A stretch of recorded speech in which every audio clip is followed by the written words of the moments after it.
Hey, I'd like to welcome you to another episode of Mission Matters. My name is Adam Torres, and I am so thrilled to announce I'm over at the Texas FFA Convention in Dallas, Texas, having a lot of fun. My guest today, Sergeant Tunell, his first experience at convention. This is my second year, so I'm a little bit of a veteran here.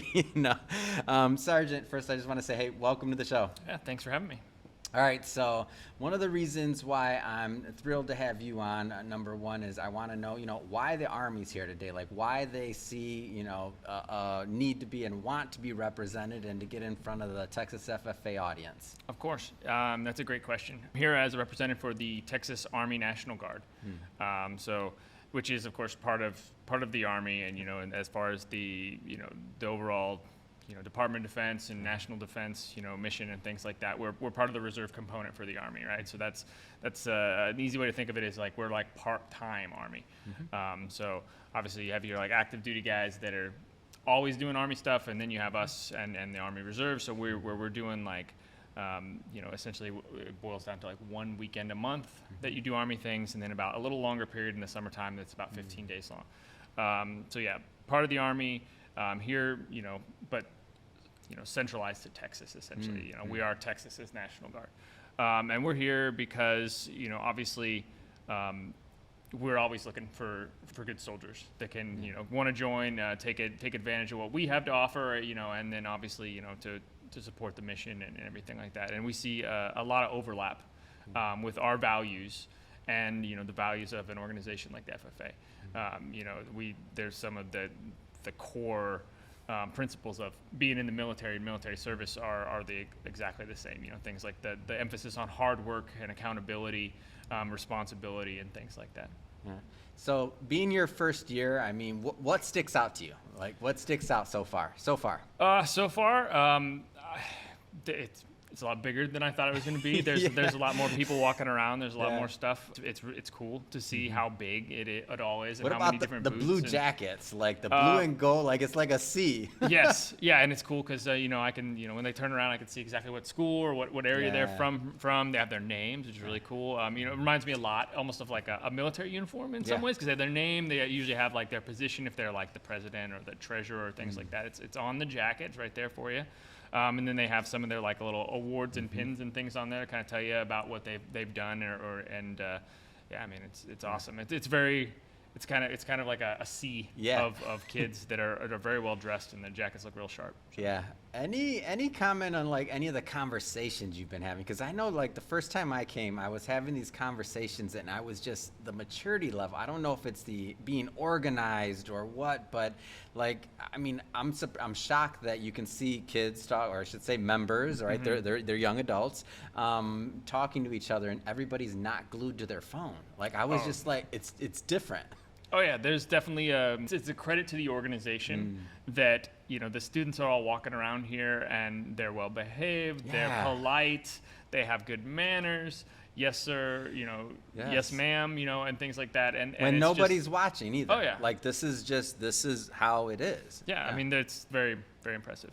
So, yeah, when I look at it, and when people are talking about the future of the country or the kids or like what's next, and I think about the leadership that's taking place and just the organization and the structure, like I'm optimistic. I'm like, come to a Texas FFA convention, you'll see. Oh yeah, it's cool to see. There's obviously Texas is a huge state, right? Yes, and it's coming with that is a great diversity of people.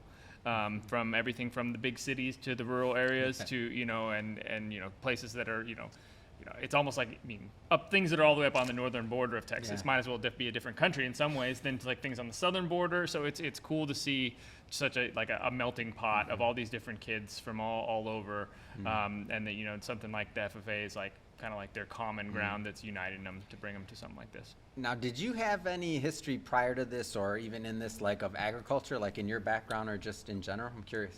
So I'm from Iowa originally before I joined the military, and was transplanted down here into Texas, and then I have never left, of course. So I've been here for many years now. So Iowa being a pretty agriculturally, based state, lots of farming there and things like that. My brother-in-law is actually a farmer. My wife tells me that you can't that it's offensive to say that to like that down here in Texas they're ranchers, they're not Okay, farmers. all right, got But it. so she's I'm the learning- native, I'm she's the learning native every day. Texan. Yeah. So she's the one that it's like, oh no, don't call them farmers, they're ranchers. But in Iowa they're farmers. My brother-in-law's a farmer, and has cattle and corn and soybeans, and so I have some experience with the agriculture industry, but not a ton of firsthand. So yeah, as I've been having these conversations with kids, I'm from Michigan, but I didn't have any farming background, or I didn't know much about it. And every year that I come to convention, I learn just a little bit more. And what kind of amazes me is just how broad it is. When we think about what a farmer does, or a rancher, or like just the whole ecosystem of our food, and all those different facets, like it's vast. I feel like it doesn't get enough attention, enough media. You think about Hollywood, and maybe you have the stereotype of what it's like, but it's different. It's changed. It's big tech. Oh yeah, it's crazy. I mean, like obviously, I don't have I don't have a ton of firsthand experience, but like I've had those conversations with my brother-in-law at different times, and the things that like they're using GPS to determine exactly where the planter is in the field, so that they can plant the seeds at the appropriate depth that they've determined is the right for this part of that field. I mean, it's high tech. There's a lot of science involved, right? So it's not like you said, what maybe like Hollywood tries to like pigeonhole it into like this low tech, blue collar, rough and gruff type thing. Like it's everything. It's from everything from A to Z. Yeah. What's been one of your favorite parts about conventions so far? Just interacting with the kids. Yeah. I mean, like they're just fun to talk to. That energy, right? Yeah.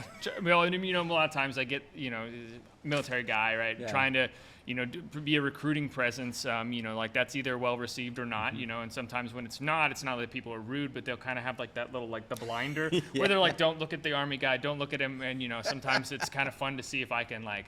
Like I'm like kind of trying to draw them into some sort of conversation, and if I can, usually they open all up, and then we have a good little chat and provide them some information about the military and, answer any questions, give them some free stuff and, send them on their way, hopefully a little bit more educated about what we offer in the National Guard. So. Have you had a chance to, and maybe you have, maybe you haven't, have you had a chance to walk into any of the sessions or see any of the things going on? We're pretty early on in the week, by the way. It's only Tuesday when we're recording this, so there's some more days going on. So I've only been here today. I just drove in for the afternoon. So I basically walked in and started working in the booth, and so I haven't even really got a chance to explore. And then got interviewed right after. Come on, like you got the luck. Yeah, I mean, everybody else is still standing down there, and I get to come up here and hang out with you. I know you get to go sit down. That's awesome. Oh, well, Sergeant Tunell, really appreciate you coming on the show today and to get your perspective of what the magic that's at Texas FFA and really the kids. So this whole thing and why we're out here is we want to showcase what all the members are doing, all the young adults out here and the Texas FFA members. I mean, phenomenal work they're doing, and the work just in leadership. I mean, organization building, like all the different structures and things they're doing. I think it's a great thing. Just want to say, hey, thanks again for making some time for us and coming on the show. Yeah, of course. Thanks for having me. Awesome.